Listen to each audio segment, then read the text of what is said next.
అందరూ బాగుండాలని కోరుకుందాం. మాతృదేవో భవ, పితృదేవో భవ, ఆచార్య దేవో భవ అనేది మనకున్నటువంటి ఒక గొప్ప సాంప్రదాయం. అయితే మనము ఇప్పుడు పాశ్చాత్య నాగరికతను మనలో కలుపుకుంటున్నాం. కాబట్టి వారు జరుపుకునే కొన్ని ఆచార వ్యవహారాలను కూడా మనం కూడా పాటిస్తూ వస్తున్నాం. అలాంటివి ఫాదర్స్ డే, మదర్స్ డే లాంటివి. అంటే పాశ్చాత్య దేశాల్లో కొంతమంది భార్యాభర్తలు పిల్లలను కన్న తర్వాత ఆ పిల్లలను వదిలేసి వేరే ప్రాంతంలో వారు మరలా తిరిగి తల్లి వేరే పెళ్లి చేసుకుంటుంది, తండ్రి వేరే పెళ్లి చేసుకుంటాడు. వాళ్ళు వేరువేరుగా ఉంటారు కాబట్టి అంటే ఆ పిల్లలకి తల్లిదండ్రుల దినోత్సవాలు కావాలి కాబట్టి మదర్స్ డే తల్లులను కలుసుకోవడానికి, ఫాదర్స్ డే తండ్రులను కలుసుకోవడానికి ఒక రోజుని ఏర్పాటు చేసుకున్నారు. కానీ మన పవిత్ర భారతదేశంలో తల్లి, తండ్రి, పిల్లలు ఒకే కుటుంబ వ్యవస్థగా ఉంటుంది. అది అలా విడిపోయి మన దేశంలో ఉండే సాంప్రదాయం మనకి లేదు. కాబట్టి మనం ఆ యొక్క మదర్స్ డే, ఫాదర్స్ డేని ఫాలో అవ్వవలసిన అవసరం లేదేమో అనిపిస్తుంది. మనకి మాతృదేవో భవ, పితృదేవో భవ, ఆచార్య దేవో భవ అని వారిని మనము దైవ స్వరూపులుగా కొలుస్తాము. మన కుటుంబ వ్యవస్థలో మనకి అందరం కలిసి ఉండటం ఒకటి. పిల్లలు పెళ్ళి అయిన తరువాత కూడా వేరే ప్రాంతాలకు వెళ్ళినా కూడా తల్లిదండ్రులను వదిలిపెట్టరు. మన దేశంలో ఎక్కువగా పల్లెటూళ్ళలో 80% ప్రజలు నివసిస్తూ ఉంటారు. అందుకే దేశానికి పల్లెలు పట్టుకొమ్మలు అని అంటారు. అంటే ఏంటి?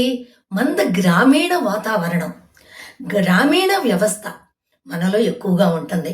అంటే తల్లి, తండ్రి, పిల్లలు, తాత, అవ్వ, మరి అత్తలు, మామలు, బంధువర్గం అంతా కూడా ఆ గ్రామంలోనే, ఆ చుట్టుపక్కలే అలా నివసిస్తూ ఉండేవారు. ఇది ఒకప్పుడు అనుకోండి. ఇప్పుడు చాలా వరకు చాలా దేశాలకు వెళ్ళిపోతున్నారు. కానీ మనది అదే సాంప్రదాయం కదా. అందుకని మనలో చూడండి, శ్రావణ మాసంలో వచ్చే రక్షాబంధనం అంటే సోదర సోదరీలు అన్యోన్యానికి చిహ్నం. అలాగే కార్తీక మాసంలో భగిని చేతి భోజనం అని ఉంటుంది. అంటే సోదరుడు సోదరి చేతి భోజనాన్ని తినడం. అంటే ఏంటి? వారి అనురాగాన్ని తగ్గకుండా ఉండటానికి ఇలాంటివి ఏర్పాటు చేసినటువంటి సంప్రదాయం. అలాగే మనము మాతృదేవో భవ అంటే మాతృ పూజ దినోత్సవం, పితృదేవో భవ అంటే పితృ పూజోత్సవం, ఆచార్య దేవో భవ అంటే గురు పూజోత్సవం. ఇలా మనం జరుపుకోవచ్చు. కానీ ఇప్పుడు చాలామంది ఏం చేస్తున్నారంటే ఫాదర్స్ డే, మదర్స్ డే అనగానే ఎక్కడెక్కడో మంచి మంచి కొటేషన్లన్నీ తీసుకువచ్చి సోషల్ మీడియాలో పోస్ట్ చేస్తున్నారు.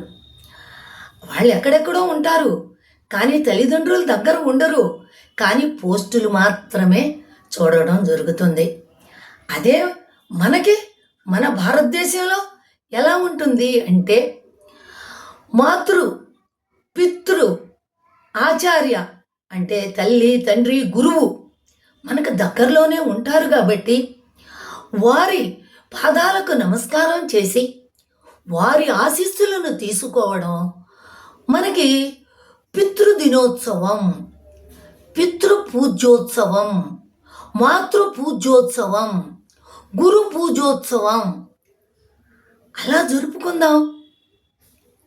ఏమంటారు? ఇది మీకు నచ్చితే ఒక లైక్ చేయండి, దానికి ఒక కామెంట్ ఇవ్వండి.